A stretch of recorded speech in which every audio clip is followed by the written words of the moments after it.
From MTN News, this is Montana This Morning. A lot of fireworks went off for the 4th of July, but unfortunately, so did gunshots near the Bozeman Pond. I'm Annie Johnson with the full story coming up. I'm up near Wheeler Mountain, and I can hear the choppers overhead. See what caused this daring fire coming up. A late-night fire on the 4th of July heavily damaged this home on Woolman Street in Uptown Butte. I'll tell you about it coming up. Well, happy Tuesday, Southwest Montana, 6:30. Chet Lehman, Matt Elwell with you here. Live shot from Community Hospital of Anaconda's ICAM into the mining city.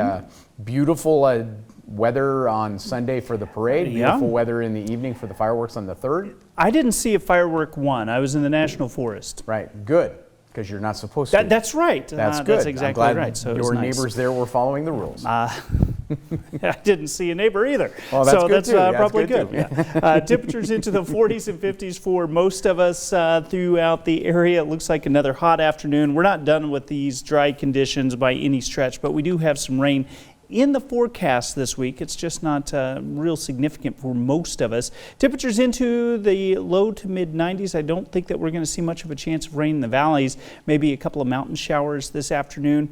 Tomorrow, a little better chance. I'm going to break it all down from the Billy and Auto Group weather patio in just a few minutes. Thank you, Matt. 6:31 now. A late night shooting at Bozeman Pond Park Sunday night left 2 people recovering in the hospital. Annie Johnson explains what witnesses described that night. Fireworks can be very loud and sometimes even sound like gunshots. If you live near the Bozeman Pond, then Sunday night, it may have been gunshots you heard. My mom and I just went for a drive, to see some fireworks, and we were trying to get back home, and all the streets were blocked off, and the cop was like, "You can't go home." That's because near her home was an active investigation after police were called for a shooting. Our officers got a call that there had been a shooting around the Bozeman Ponds, and our officers showed up and found a couple of victims. So there's 2 victims, and both of those victims are currently expected to recover. As far as the suspect, he or she has not been caught yet. So we looked for the suspect after the incident. Unfortunately, we were unable to find someone at this point. We're still collecting tips. The shooting happened around 10 p.m., which was the same time fireworks were going off. Did you hear any gunshots? I think so, but I'm not sure. It was really hard to tell with the fireworks. And even well into the night, it was hard to tell which was which. That was my thing too, because I know there were a lot that did sound like gunshots, thinking maybe, oh, they got him. But I'm pretty sure it was just fireworks. John and his family found what's left of the crime scene Monday morning. My wife was going on a morning walk with one of our daughters, and she stumbled across it. She came back and she's like, hey, you can see the whole scene right there. Anyone with information is urged to contact the Bozeman Police Department, and you can remain anonymous. Reporting in Bozeman, Annie Johnson, MTN News. Now that subject described as being 5'9" to 6 feet tall with slender build, wearing a dark gray hooded sweatshirt with a black mask covering his or her nose and mouth. As of now, police are calling the shooting an attempted deliberate homicide, still investigating a motive for that.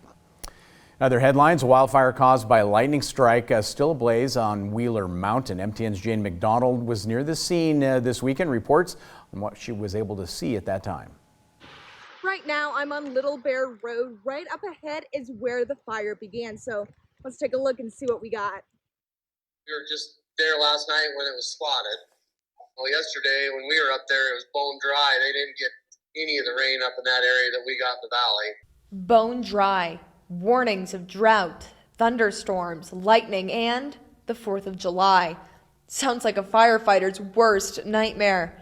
It was about 7 o'clock last night, up Little Bear Road across Big Bear Creek, and you will see Wheeler Mountain.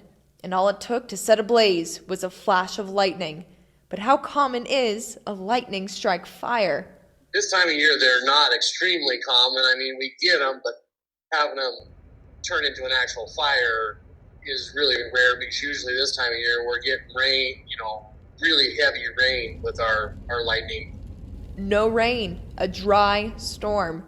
Rain can at times act as a balance to the power and danger a lightning strike can bring. But with little moisture in the air and ground, the blaze was set after the clap of lightning. I caught up with Marna Daly, a public affairs officer for Custer Gallatin National Forest. And she reports that trails leading to the area the fire is threatening have been closed off. The fire is spreading through brush, thick vegetation, and steep terrain, and is estimated to be a little less than an acre. And I can safely report that the area is now getting some rain. At Custer-Gallatin National Forest, Jane McDonald, MTN News. 6:35 now, a late night fire heavily damaged a home in Uptown Butte on the 4th of July. MTN's John Amy tells us fire officials investigating that blaze that some neighbors believe may have been started by fireworks. A late night fire on the 4th of July heavily damaged this home on Woolman Street in Uptown Butte. The fire was reported just before midnight on the 4th of July to this residence at 1025 Woolman Street in Uptown Butte.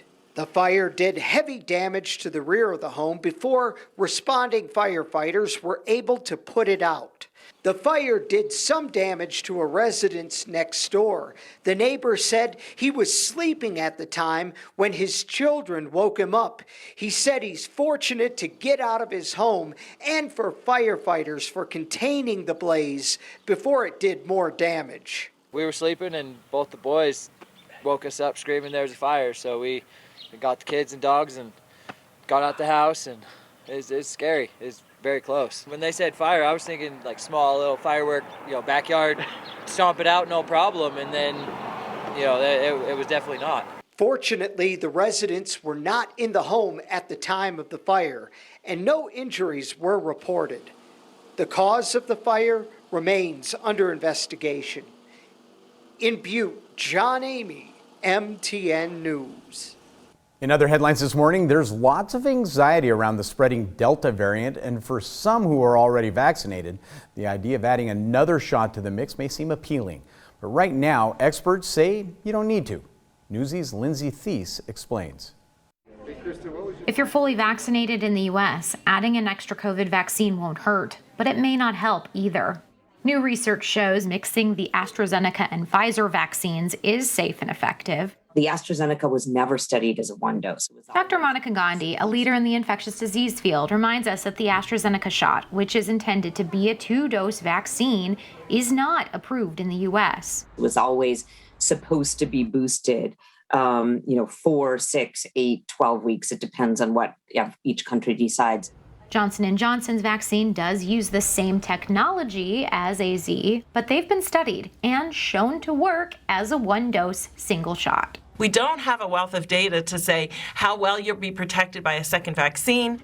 The National Institutes of Health just started recruiting people for an early phase 1/2 clinical trial to look at booster doses of different COVID-19 vaccines and how mixing them works, like someone fully vaccinated with J&J getting a Moderna booster, for example. The CDC does not recommend getting extra doses of vaccines. CVS and Walgreens tell Newsy they're going with the CDC guidance for now, too. The other part of this is something called breakthrough infections, when someone who's already been fully vaccinated still gets COVID-19. That's rare. To date, of the more than 150 million Americans fully vaccinated, only 4,115 have gotten a breakthrough infection. The CDC says that number is likely undercounted, but overall, it's still a rare thing. There's no evidence that we have more breakthrough infections in this country from the Johnson & Johnson dose than we do with the mRNA vaccines. This shit's real scary.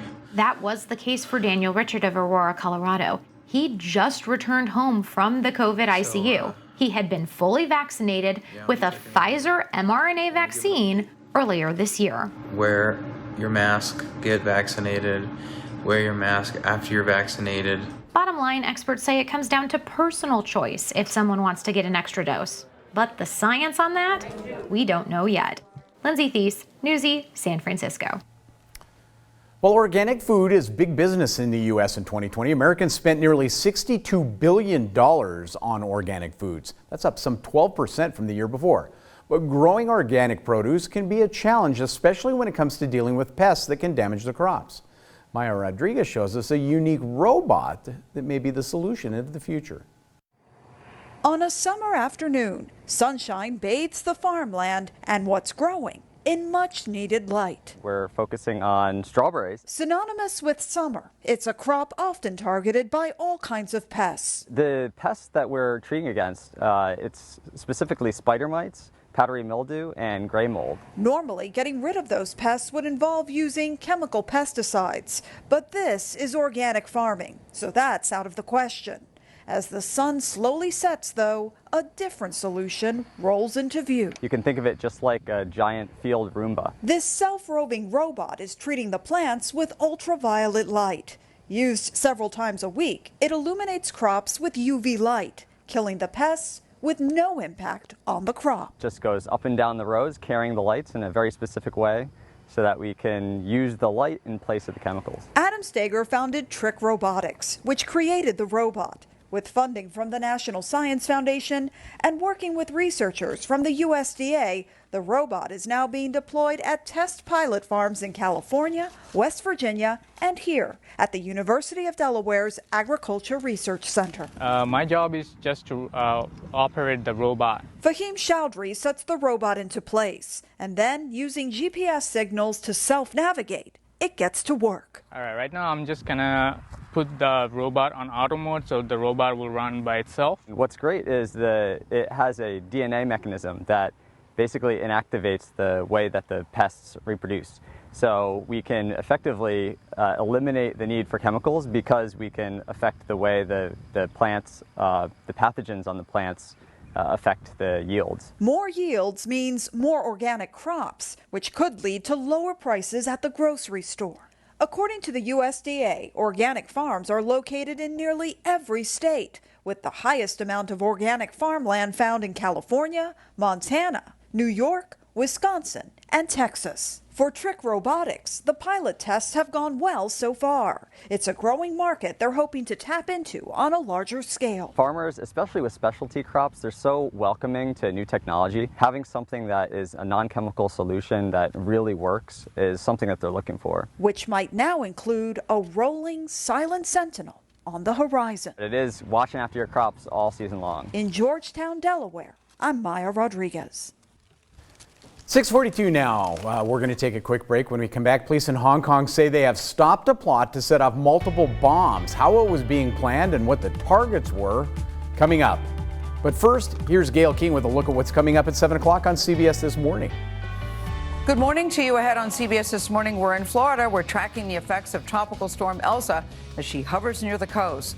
Plus, in a CBS This Morning exclusive, award-winning journalist, that's Nicole Hannah-Jones, will be here in the studio. This will be her first interview since she was approved for tenure at the University of North Carolina, and she will reveal her next steps. And Danny Trejo is famous for playing bad guys on the screen. You've seen him, how he overcame a violent past to embrace success in Hollywood. He's doing A-OK. We'll see you at 7 o'clock on the dot.